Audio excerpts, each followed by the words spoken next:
Well, where we are today is out on Grainland Road, about 4 miles southwest of Durham, California, and about 15-20 miles out of Chico, California, at the intersection of Harvest Lane. We're going to talk to a couple of gentlemen that have orchards, both almond for your locals, and walnuts. We're going to learn a little bit about walnuts, and we're going to learn a little bit about farming out here. But we've also got some other treats kind of for you that we'll talk about a little later. So right now, let's go over and meet the two farmers. So this is Fred Stope, and he farms on the south side of Greenland. And this is Dax Kimishu, and he farms on the north side. Fred, how long has it been since your family has been in this particular area? Well, my grandfather moved the family up to Chico in 1914, and they settled north of Chico, and was up there on a dairy for a few years, and then moved into town, sold that, moved into town, and then bought the ranch down in Nelson. Now the ranch in Nelson, what were you growing down there at that time? I suspect he had some wheat, but very quickly started growing rice down there too. How about orchards, which we're talking about today? Any orchards down there? No orchards. No orchards. The huh? ground's too heavy, too much clay, not enough drainage, which is why it works for rice, but it would not work for trees. Well, Dax, how long has your family been in this area? We've been in the Durham area since 1965. And before that? We were in Woodland, California. Farmed down there, had a farm there, and my father bought a ranch up here and out on the Sacramento River north of Ward Ferry Bridge. And we farmed there for a number of years. And so farmed what? What farm? Out there we farmed, beginning was just dryland grain and when I was a kid. And then they leveled it and put in row crops, sugar beets, beans, corn, tomatoes at one time, and wheat, milo, things like that. Since we're on Grainland, and you had grain out by the river, and Fred, you mentioned probably had wheat and stuff out there, you think this area also, they were growing at that time back in 1914, turn of the century, grain here, wheat in this area? Yeah, it was primarily dryland grain farming. My grandfather did custom harvesting. There were 4 boys. They did custom harvesting, and my dad told me that one time they were actually here on this ranch behind us with their custom harvesting operation. And so they were harvesting other farmers grain and stuff like that. Dax, there's a number of members of your family, Kimishus, in the area. Correct. Are they all kind of in farming? They're all involved, more than likely just owning property that I farm for them, and giving advice to me, whether I take it or not. And so yeah, they are actively in agriculture. One's the loan officer for Golden State Farm Credit. Another one's a rice marketer for ARMCO, Associated Rice Marketing Co-op. And those are the 3 of us in this area still. And my sister works for Cargill Grain in Minneapolis. And my youngest brother has a consulting firm in Sacramento that does ag, fertility, water, environmental issues, works with the Almond Board and the Walnut Commission. Must be an interesting conversation around the table at Thanksgiving and Christmas with everybody's opinion of farming. Let's talk to Fred. When you first bought this property up here, what crops were you growing here? Because I don't think you had the trees in at the time. No, alfalfa was the primary thing to start with. And what year would that have been? My dad bought this in 46. 46, And they also would have probably he probably had wheat at that point in time. And over the years we've had alfalfa, wheat, dry edible beans, sunflowers for seed, watermelon for seed, some silage corn for dairy down the road. Do you have any of that today? Nope. None of that. Dax, what did when you guys first got into this land here, what were you growing? This area right in here we started growing, it was mainly just almonds. It was all almonds. Okay. And then we've transitioned to most of it to walnuts by now. So that started in late 60, 69, I think we bought the first almond orchard here. Well, I happen to know that both crops are pretty good. There's fairly good prices. Oh, yeah. Why would you migrate away from almonds into walnuts? Just it's an economic thing. Bottom line, net worth, net profit off the property. The soil here is very good walnut ground. All this is extremely good walnut ground. It's good soil, very good soil. It's good for almonds too, but it's better. It's a lot better for walnuts because it's deep loam soil. So let's go back and talk a little bit about the conversion from row crop to the orchards, because there's a timeline to put these trees in before you get a crop. And with row crops, it's every year. So what possessed you to decide to move to walnuts? Well, walnuts are a higher value crop. Once the trees are Once matured. the trees are matured. And How long yes, does that take? yes, you do have to wait a while. I always joke that by the third year you can get enough to make a batch of cookies. One batch. Is that chocolate chip walnuts or is that just walnuts? It depends on how many trees how many acres you're talking about. Well, Dax, you talked about converting from almonds over to walnuts, and you talked about the soil. Let's talk about where we are out here in the soil. How deep is this soil? I mean, what's the composition of this soil that makes it so good for orchards? In this area, there's areas north of here that we drilling wells. You can tell a lot in soil profile. And there was one well where the test went down 29 feet. It's a loam soil that deep, and that's deep. Tell me what the difference is between loam soil and this lava rock I've got at my place. What's loam soil? You have sandy soil, loam soil, and clay soil. Clay soils are more particles are smaller in clay soil, so they adhere tighter together, and so it's good for rice, holds water, and the heavier the soil in rice, the better off you are because it holds the water, it doesn't let it And soak that's down. why rice was down in Nelson. That's why it works down there. It works down there. And trees would not, because And this would be Nelson, Richvale, that whole area through there is pretty well a clay soil, we've heard for years. But this is loam. Yeah, loam soil holds the water better, but it isn't drained through like a sandy soil would be. So it actually, the trees, in most all crops, do well and better in loam soil than they would in a sandy soil or clay soil. So the root system around here has no problem of finding soil and water in this particular area, no matter how deep or how far out it goes, because it's got good soil everywhere. It has good soil everywhere, and so the soil moisture is key. Of course, we irrigate for that. And but it's the drought years were tough on some trees because you had to keep that soil moisture there, so we had to put more water on. Now, we don't want to run down almonds or build up walnuts, but I remember, let me think, this is 2017, back almost 9 years ago, 2008. I think the wind blew through this area pretty good. Did that kind of influence you guys in regards to what kind of trees to have in the field? it certainly influenced me sooner than that, because a number of years ago, when a lot of people were growing, when the almond acreage was really taking off, they were putting it on a rootstock that couldn't handle wet soil. And so when we did have a really wet winter, it caused a disease in the roots that weakened the tree.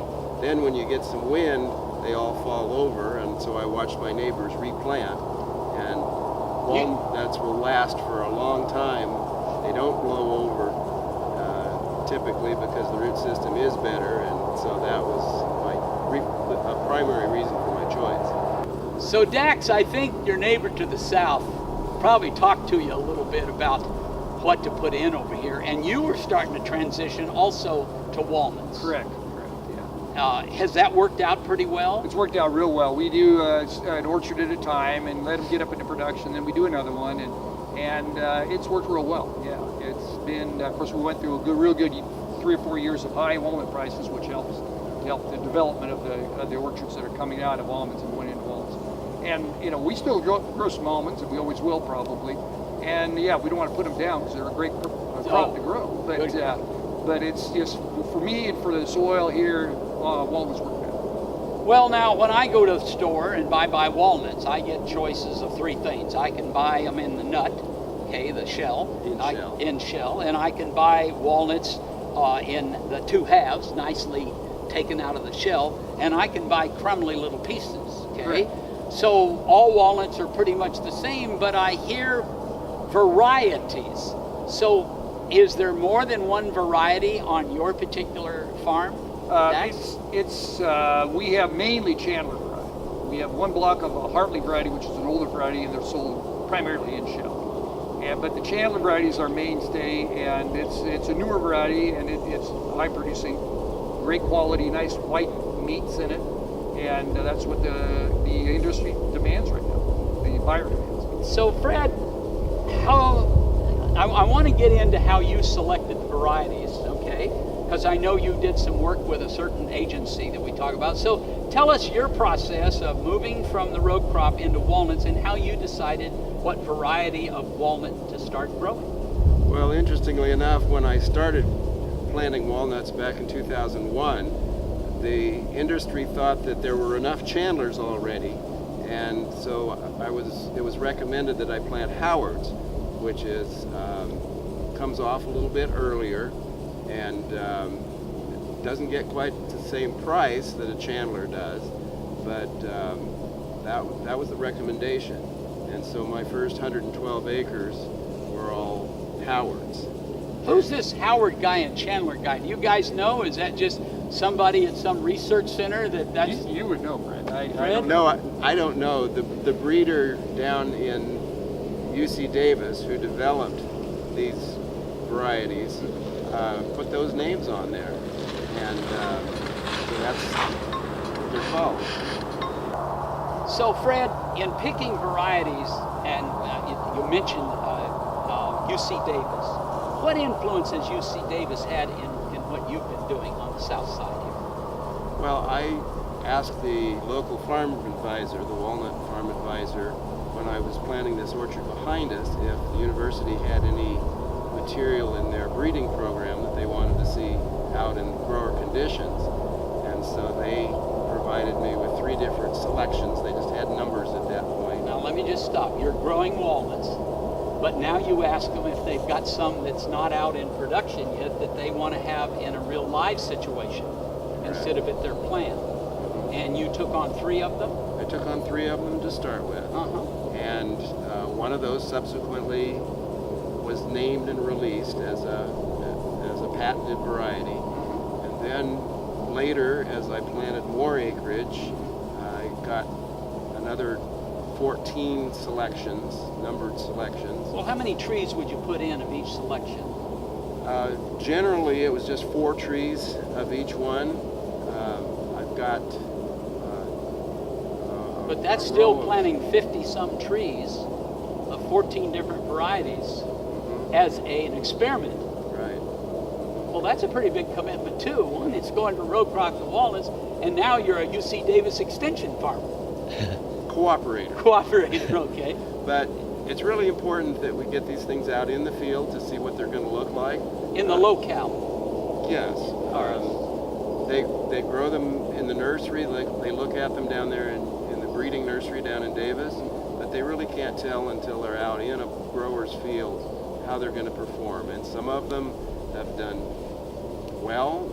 I've got 3 selections out there that have been actually released as varieties.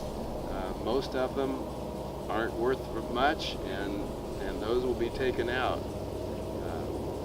But it still takes 4 or 5 years for the tree to get up to some maturity before you really know. That's right. So that's quite a thing. Dax, how about you and UC Davis? You had in contact with them? Well, we've gone to the classes and taken the classes that they provide, and this year we are doing a soil moisture in an almond block, actually.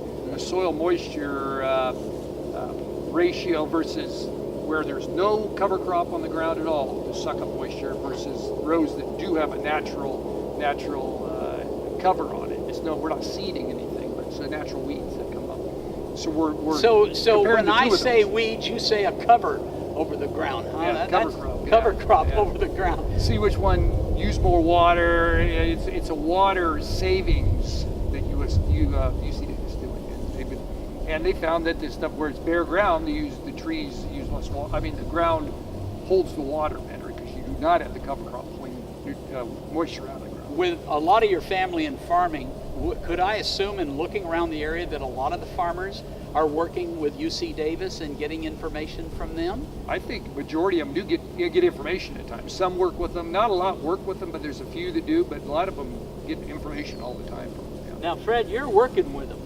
Yes. So are there a number of Fred Stolps around that are doing the same thing, or is it kind of rare to have an in-location person like you willing to take on 14 varieties and only 3 work out? There are some other growers that are cooperating. One used to do it down in the Wheatland area, another on Cache Creek, down on the way to Vacaville, and further down in the San Joaquin Valley. There are other people who are Well, how growing much these reporting things. do you do to Davis? Do they come out and look at the trees? Do you give written reports to them or something? How do they know how they're doing? The breeder comes out periodically just to see what the tree's looking like, and in the fall, around harvest time, he has a person come out and take samples off of the trees when they feel that they're ready to be harvested, and those get hulled and dried and sent down to Davis. And each spring there is a meeting where growers, a few of us growers, extension people, nurserymen, the breeders, all get together and we evaluate the material from all over these various places around the state and all the stuff that they have in the breeding nursery. The meeting is called the Crack Out, and it's at that point that... That's a funny name, the Crack Out. Dax, let me ask you, we're in late July, we're around the 25th or 26th, I think we are. When do we harvest the almonds that you are growing? When will you start? It'll start in the area, it'll start around the middle of next month, so the 15th of August. 15th of August. Yeah. And So what that'll about the walnuts, Fred? When will you start harvesting the walnuts? Some of the early varieties will come off in early September. Most of it will be mid-September into October. Okay. Well, I'll tell you what, we're a month ahead of harvest. Maybe we'll get a chance around harvest time to come and take some pictures and watch you guys pick these nuts off the tree limbs here and look at all the laborers climbing the trees. I don't think they do that much anymore, do they? No, we No. shake the trees, sweep them into what we call a windrow on the ground, and then use a pickup machine to pick them up. I remember going to high school here, and one of our main summer jobs was we had an axe handle with rubber off of tires wrapped over one end, and we got to go out in the orchard when it was 105 degrees and there was dust and some kind of little red spider running around, and we got the thrill of climbing up the tree and pounding on the limbs, knocking down the almonds. And I don't think you guys do much of that anymore. I haven't seen too many axe handles with the rubber over the end. No, we don't do it that way anymore. Those are called antiques now. Antiques. Speaking of that, we've got some other videos we'll be taking a look at, but I want to thank both Fred and Dax for visiting with us and learning a little bit more about the growing of trees in the Durham area. Thank you, gentlemen. Thank you.